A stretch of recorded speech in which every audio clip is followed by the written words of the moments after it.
Welcome to I dream media. So జనరల్గా ఊపిరితిత్తుల్లో చాలా మందికి కఫం, నిమ్ము చేరి ఇబ్బంది పెడుతూ ఉంటుంది. శ్వాస ఆడనట్లుగా కూడా ఉంటుంది. ఇక స్మోక్ చేసే వాళ్ళలో అయితే ఊపిరితిత్తులు పూర్తిగా చెడిపోయి ఉంటాయి. సో లంగ్స్ క్లియరెన్స్ కోసం ఒక మంచి టీ ఉందండి, అది కూడా ఇంట్లో దొరికే పదార్థాలతోని. సో మరి ఎలా తయారు చేసుకోవాలి, ఎప్పుడు తీసుకోవాలి, ఎన్నాళ్ళు తీసుకోవాల్సి ఉంటుంది, వివరాలు తెలుసుకుందాం. ఈరోజు మనతో పాటు ఉన్నారు ప్రముఖ vegetable therapist and sun spiritual society founder Vikramaditya Guruji గారు. గురూజీ నమస్తే అండి. సూర్యసుందరి. జనరల్గా స్మోక్ చేస్తారు, వాళ్ళలోనే లంగ్స్ ఇష్యూస్ ఉంటాయా అంటే కాదు, ఈ పొల్యూషన్ వల్ల అందరికీ లంగ్స్ ఇష్యూ అనేది వస్తూ ఉంది. సరైన ఆక్సిజన్ కూడా అందట్లేదని చెప్తూ ఉంటారు, ఊపిరి ఆడట్లేదు చెప్తూ ఉంటారు, లంగ్స్లో కఫం, నిమ్ము చేరి ఉంటుంది. అయితే దీనికోసం ఏంటంటే ఒక మంచి కషాయం ఉంది అని చెప్పారు మీరు. అసలు నిజంగానే ఆ కషాయం అనేది పనిచేస్తుందా? సో దానికి కావాల్సిన ఇంగ్రీడియంట్స్ ఏంటి, తయారీ విధానం ఏంటి, ఒకవేళ పని చేస్తే అది ఎన్నాళ్ళు తీసుకోవాల్సి ఉంటుంది? పనిచేస్తుందా అన్నప్పుడు ఇంచుమించు నా జర్నీ, వెజిటేబుల్ థెరపీతో జర్నీ 4 years, నా ప్రాక్టీస్ 5 years వెజిటేబుల్తో. అంటే నేను ఇవన్నీ ఆయుర్వేద పరంగా, ఆరోగ్యపరంగా వీటి మీద రీసెర్చ్ 12 ఏళ్ళు నా దగ్గర. నేను హైదరాబాద్ వచ్చిన కొత్తలో విమ్టా ల్యాబ్స్లో ఒక పౌడర్ తయారు చేయించి టెస్ట్కి ఇచ్చాను, 100 grams. అప్పట్లో నేను హైదరాబాద్ వచ్చిన కొత్తలో దానికి వచ్చిన రిపోర్ట్స్ చూసి నేను షాక్ అయ్యాను.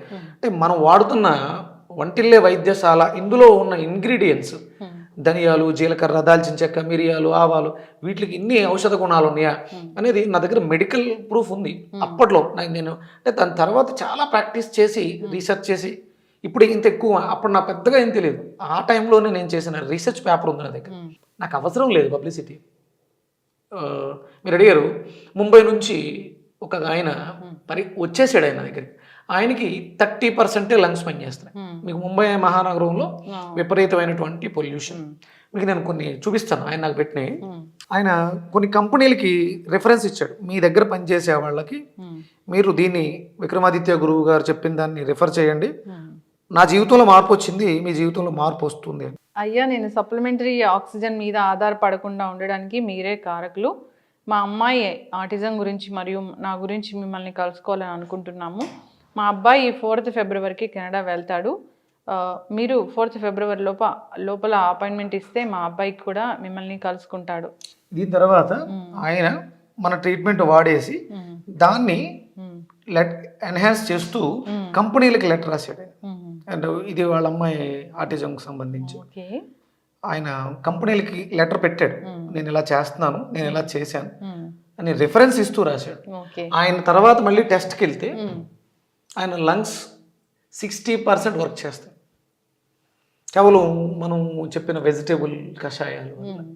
అంటే ఇది అందరికీ అందుబాటులో ఉండాలి మనం చేసేది.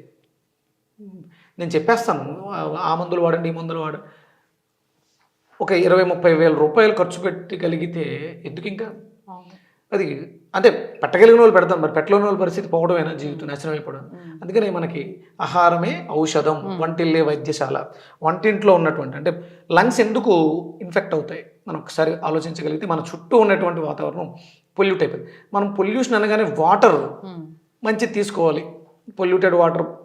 అసలు మనకి చాలా ఎక్కువ ఇంపార్టెంట్ అయింది కేవలం ప్రాణశక్తి.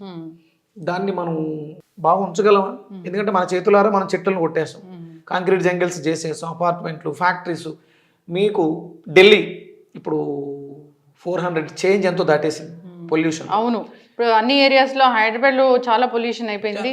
మీ దగ్గర ఏదైనా మిషనరీ ఉంటే ఎవరైనా కాంటాక్ట్ చేయండి, నా ఇంటి పరిసరాలని మీరు టెస్ట్ చేయండి. హైదరాబాద్ అంతా ఒక ఎత్తు ఉంటుంది, నా ఇంటి చుట్టూ పొల్యూషన్ చాలా తక్కువగా ఉంటుంది. అందుకని నా మెట్రో స్టేషన్ పక్కన ఉంటాను, నా ఇంటి చుట్టూ ఒక గ్రీన్ ఎన్విరాన్మెంట్ ఉంటుంది. అంటే నేను దాన్ని ప్రతిరోజు నేను చేసే నా పరిచర్యల్లో నేను నా ప్రకృతిని నేను కాపాడుకుంటూ నేను ఆరోగ్యంగా తయారవుతూ నా రీసెర్చ్ చేసి నేను ఈ ఔషధాలు చాలా సింపుల్గా ఉండాలి. సామాన్యుడికి కూడా, చుట్టాబీడి తాగే సామాన్యుడు కూడా తన ఊపిరితిత్తులు బాగు చేసుకోవాలంటే ఏం చేయాలి? కార్బన్స్, మనం పీల్చే వాయువుల నుంచి వచ్చే కార్బన్స్ని కూడా బయటికి గంటగలగాలి.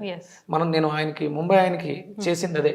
ఆయన చాలా హ్యాపీగా మనం చెప్పినట్లు ములక్కాడ తీసుకున్నాడు. ఇప్పుడు నేను అంటే ఇంకొంచెం సింపుల్గా ములక్కాడ జ్యూసెస్ ఈ సీజన్లో ములక్కాడ దొరకట్లేదు, ఇప్పుడు ఏం చేయాలి, అది ఇమ్యూనిటీని ఇంప్రూవ్ చేసుకోవడానికి కావాల్సినట్లు సింపుల్గా తయారు చేయడం జరిగింది. ఓకే, అంటే ఇవన్నీ ఇంట్లో దొరికే ఇంట్లో దొరికేది ఏం కావాలి గురువు గారు? అల్లం అమ్మ.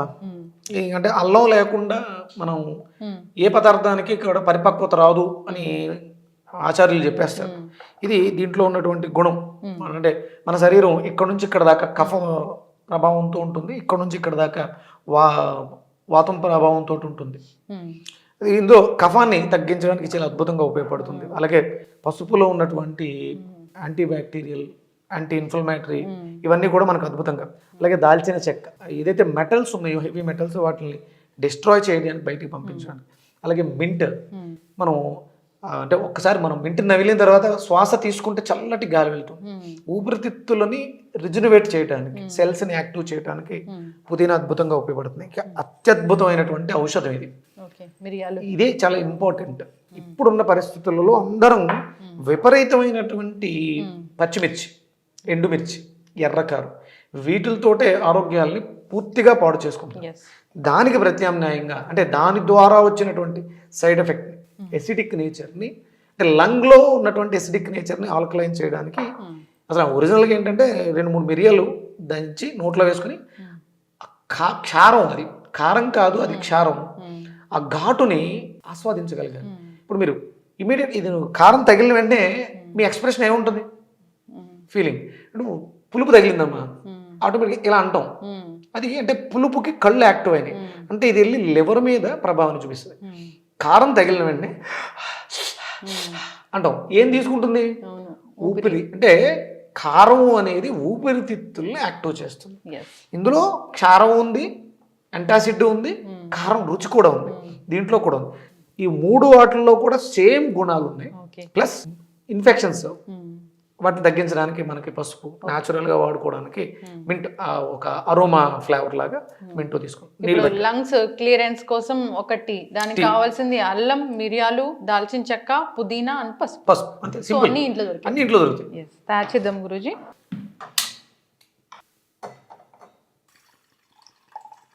సో అల్లం మనము పీల్ చేస్తామా? అల్లానికి తొక్క తీయాలి, చిన్నగా తురుముకుంటే బాగుంటుంది, లేదంటే దంచుకోవచ్చు.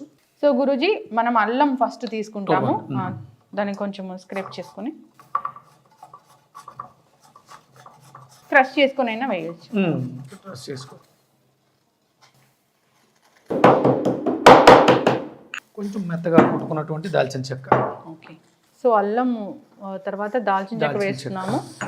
మిరియాలం ఇవి కొంచెం అంటే 1:1:3. ఓకే. అంటే మిరియాలు ఎక్కువ ఉండాలి. ఓకే. ఇందులో ఒక అద్భుతమైనటువంటి గుణం ఉందమ్మా. పిల్లలు పాడైపోతున్నారు, స్మోకింగ్ అనేది ఒక హ్యాబిట్. అంటే క్లియర్ చేసేస్తే మళ్ళీ తాగేస్తారు. దాన్ని తాగాలనే కోరికని చంపాలి. తల్లులకి లేకపోతే భార్యలకి ఇచ్చేటువంటి ఇది ఒక అద్భుతమైనటువంటి వరం. దీంట్లో ఒక స్పెషల్ క్వాలిటీ ఉంది. ఆ క్వాలిటీ తాగాలి అనే కోరికను కూడా చంపేస్తుంది. స్మోకింగ్ ఎడిక్షన్స్ అనేది ఇది చాలా అద్భుతంగా ఉపయోగపడుతుంది. ఎడిక్షన్స్ బయటకు తీసుకురావచ్చు. ఇప్పుడు కొంచెం ఆలోచన కూడా తగ్గిస్తుంది. ఒక 1/2 టీ స్పూన్. ఇప్పుడు కొంచెం పుదీనాని చిన్న చిన్న ముక్కల కింద కట్ చేసి స్టవ్ ఆఫ్ చేసి.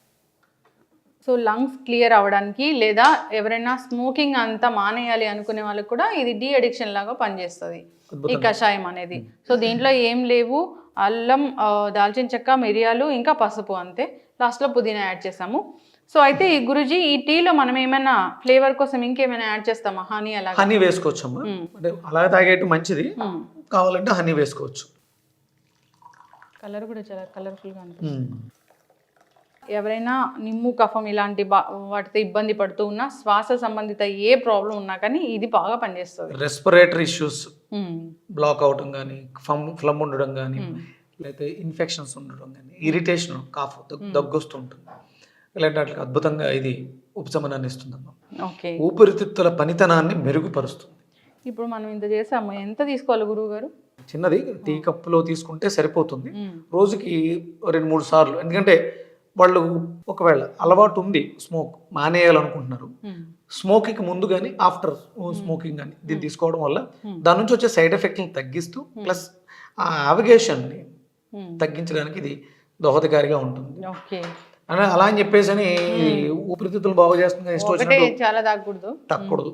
అది మీ ఆరోగ్యానికి మంచిది కాదు. ఇది మనకి హితం చేస్తుంది, మంచిదే.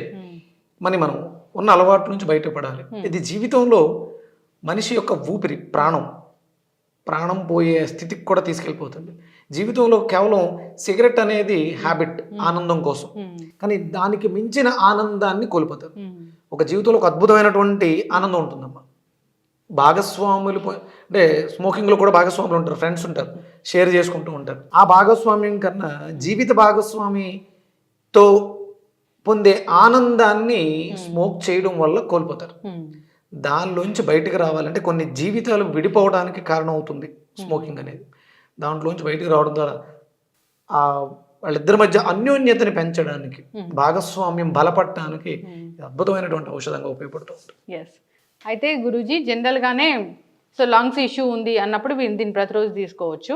సో లేదా జనరల్గా కూడా హెల్త్ బాగుండాలంటే కూడా ఇది ఒక టీ లాగా తీసుకోవచ్చు. ఈ సీజన్లో మనకి సుమారు దీన్ని మనం జనవరి, ఫిబ్రవరి వరకు కూడా మనం దీన్ని అంటే ఏది కూడా హ్యాబిచువల్ అయిపోతుంది. కంటిన్యూగా 3-4 నీళ్ళు తాగేయకూడదు. ఏదో ఒక 1 వీక్, 10 days ఇలా పెట్టుకోవాలి. అంటే మనం రెగ్యులర్గా వాడుకునే మన వెజిటేబుల్స్ కూడా ఉన్నాయి. మన వెజిటేబుల్స్ మునక్కాడ రెస్పిరేటరీ సిస్టమ్ అని బాగు చేయడానికి అద్భుతమైనటువంటి ఔషధం. దాంతోపాటు ఇది అంటే రెగ్యులర్గా మనకు మునక్కాడ దొరకపోవచ్చు. ఆ మునక్కాడ ప్లేస్లో ఇది ఒక రీప్లేస్మెంట్ ఉపయోగపడుతుంది. ఖచ్చితంగా గురుగారు చాలా చక్కగా చెప్పారండి. దగ్గు, జలుబు, జ్వరాల సీజన్ ఇది. ఈ సీజన్లో కూడా దీన్ని తీసుకోవాలి. ఇక ఊపిరితిత్తులు అసలు పని చేయట్లేదు అన్నా కానీ తీసుకోవచ్చు. ఊపిరితిత్తుల్లో ఉండేటువంటి శ్లేష్మం, కఫం అలాంటివి అంతా డస్ట్ పార్టికల్స్, మనం పొల్యూషన్ ద్వారా పీల్చే పార్టికల్స్ అన్నింటినీ కూడా బయటికి గంటడానికి సపోర్ట్ చేస్తుంది. టీ కాఫీల బదులుగా దీన్ని తీసుకుంటే మంచిది. చక్కటి ఇన్ఫర్మేషన్ గురుగారు, ధన్యవాదాలు. సూర్యస్మిత.